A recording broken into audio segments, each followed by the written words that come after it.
ఎన్ని ఇబ్బందులు వచ్చినా ప్రజావాణి కార్యక్రమాన్ని కొనసాగిస్తామని ఉప ముఖ్యమంత్రి భట్టి విక్రమార్క స్పష్టం చేశారు.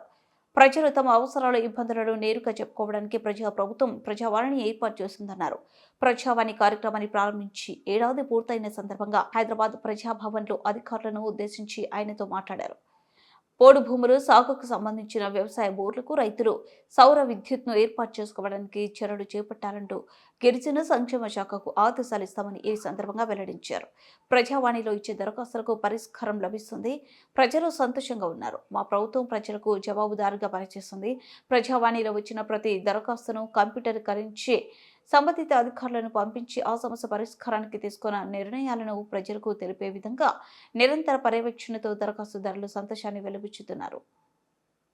మా ప్రీతమ నాయకుడు రాహుల్ గాంధీ గారి ఆలోచన భారత రాజ్యాంగంలో పొందుపరిచినటువంటి ప్రియాంబుల్ని కానీ అందులో పొందుపరిచిన చట్టాలను కానీ తూచా తప్పకుండా ప్రజలకు అందించాలనేటువంటి ఆలోచన ఈరోజు మా నాయకత్వం అంతా ఆలోచన చేసి ఈ ప్రభుత్వాన్ని నడిపిస్తూ ఉంది. నిత్యం పర్యవేక్షణ కూడా చేస్తూ ఉంది. అందుకే మీ అందరికీ మేము స్పష్టంగా మాటిస్తూ ఉన్నాం.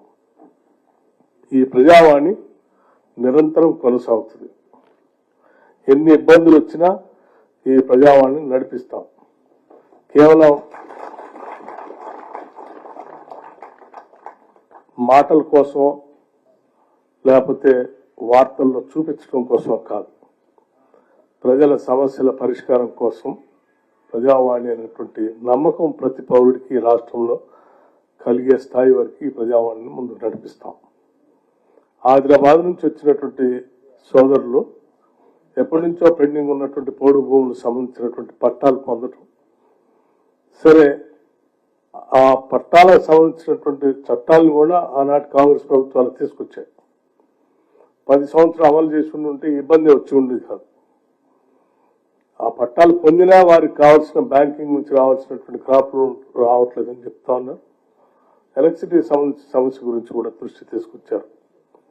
తప్పనిసరిగా మేము ఇప్పటికే ఒకసారి రివ్యూ చేసుకున్నాం. దీనికి సంబంధించి రాష్ట్ర వ్యాప్తంగా ఫారెస్ట్ రైట్స్ యాక్ట్ ప్రకారం పట్టాలు పొందినటువంటి హక్కుదారులందరికీ సరే అటవీ ప్రాంతంలో ఎలక్ట్రిఫికేషన్ జరగటానికి కేంద్ర ప్రభుత్వ పర్మిషన్స్ అన్ని అడ్డంకులుగా ఉన్నాయి కాబట్టి వారికి అక్కడికక్కడే మనం సోలార్ పవర్ని ఏర్పాటు చేసి ఎలక్ట్రిసిటీ ద్వారా పొందే ప్రతి ప్రయోజనాన్ని సోలార్ పవర్ ద్వారా వారికి అందించగలిగితే సరిపోతుందనేటువంటి ఆలోచనతో నిర్ణయానికి వచ్చాం.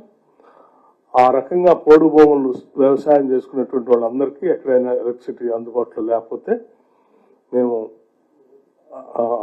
ట్రైబల్ వెల్ఫేర్ డిపార్ట్మెంట్కి 2-3 రోజుల్లోనే ఆదేశాలు ఇస్తాం.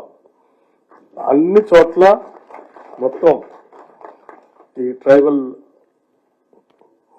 అటవీ ప్రాంతంలో వ్యవసాయం చేసుకునే రైతులందరికీ కూడా సోలార్ పవర్ని పెట్టుకోవటం కోసం కావాల్సిన ఏర్పాట్లు చేయమని, మీరు కూడా వాటికి సంబంధించిన సమాచారం ITDL ద్వారా కూడా ఇస్తాం మీకు.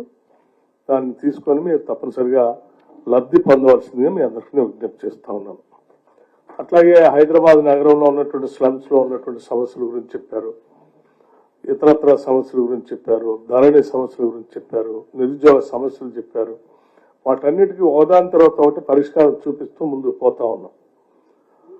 సో వచ్చిన ప్రతి కాగితాన్ని పరిశీలన చేస్తున్నాం. ముందుగా వచ్చిన ప్రతి వ్యక్తి యొక్క బాధని ముందు వింటా ఉన్నాం. వినటం, చదవటం, పరిష్కారం చేయటం అనేదే మేమందరం ముందుండి తీసుకుపోయేటువంటి కార్యక్రమం.